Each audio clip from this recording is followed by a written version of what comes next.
Hello children. आज मैं आपको व्याकरण संबोध विषय का क्लास 5 का एक आपका चैप्टर है श्रुति सम भिन्नार्थक शब्द।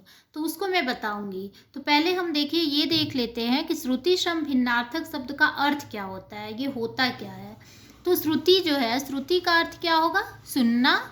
और सम का अर्थ क्या होगा? समान। तो श्रुति सम का अर्थ जो होगा वो सुनना, समान। भिन्न का अर्थ क्या होगा? अलग। और अर्थ का क्या होगा? मतलब। तो आपको समझ में आया कि श्रुति श्रम भिन्नार्थक शब्द जो है उसका अर्थ क्या होगा? सुनने में जो बिल्कुल समान हो, लेकिन जो उसका अर्थ हो वो अलग अलग हो, तो उसे हम श्रुति श्रम भिन्नार्थक शब्द कहते हैं।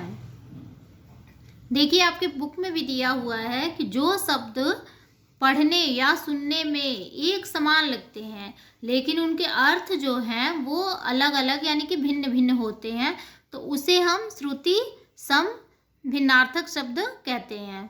तो ये श्रुति सम भिन्नार्थक शब्द का जो आपको मीनिंग है वो समझ में आ गया कि होता क्या है। अब आपकी जो बुक है उसमें कुछ दिया हुआ है शब्द और उसका अर्थ भी बताया हुआ है, तो उसको हम देख लेते हैं।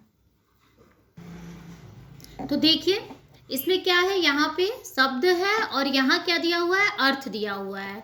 तो पहला शब्द क्या है? अनल। अनल का अर्थ क्या होगा? आग।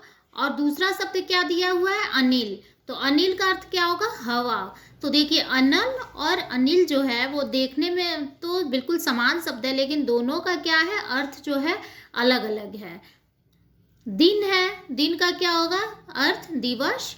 और दीन है तो उसका क्या होगा? गरीब या बेचारा। तो दोनों देखिए दिन और दिन सुनने में तो बिल्कुल समान है, लेकिन क्या है कि इसका अर्थ जो है दोनों का अलग अलग है। तीसरा दिया हुआ है बेल और यहाँ पे बैल। तो बेल का अर्थ क्या होगा? लता। और बैल का अर्थ क्या होगा? पशु। चौथा है आसमान। आसमान का अर्थ क्या होगा? आकाश।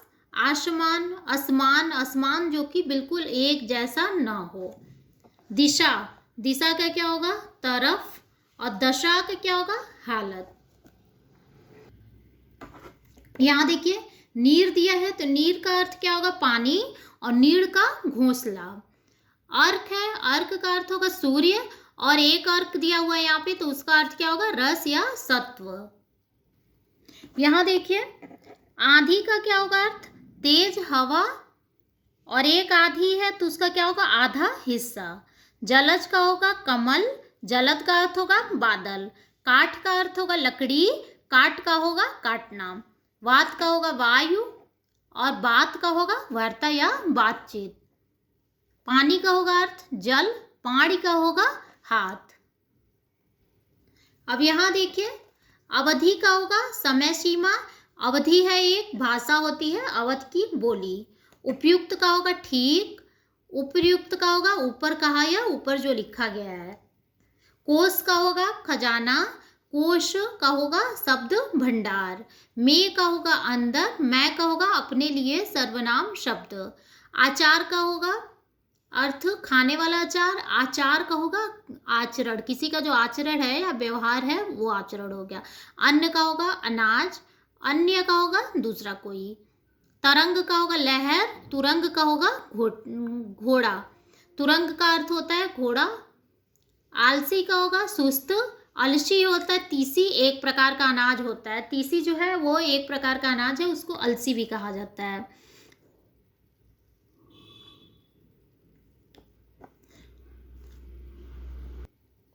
गाड़ी का होगा वाहन।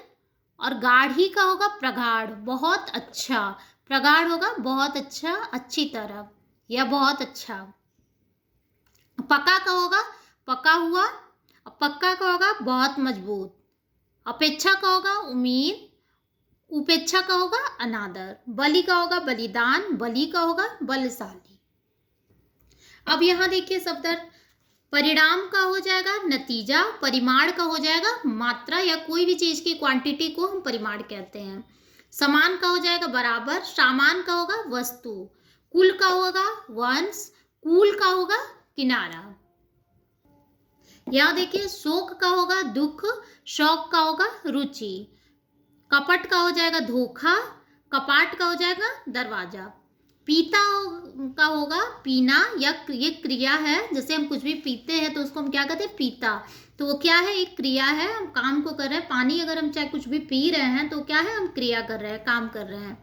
और पिता का हो जाएगा जन्म देने वाला, जन्मदाता। जो हमारे फादर हैं उनको हम पिता कहते हैं, तो जन्मदाता। अब देखिए ये आपका जो चैप्टर था उसमें इतने दिए हुए थे 30, तो अब ये मैंने आपको बता दिया है। अब इसका ये आपने समझा क्या, आपकी बुक में दिया हुआ है कि सुनने में एक जैसे लगने वाले पर भिन्न अर्थ वाले, यानी कि अलग अर्थ वाले शब्द जो हैं वो श्रुति श्रम भिन्नार्थक शब्द कहलाते हैं। कि श्रुति श्रम भिन्नार्थक अर्थ शब्द जो होते हैं उसका अर्थ होता है कि जो कि सुनने में एक जैसा लगे लेकिन उसका अर्थ जो है वो अलग अलग है, तो उसे हम श्रुति श्रम भिन्नार्थक शब्द कहते हैं। अब इसके बाद इसमें अभ्यास कार्य दिया हुआ है, तो उसको मैं अपने अगले वीडियो में आपको मैं करा दूंगी।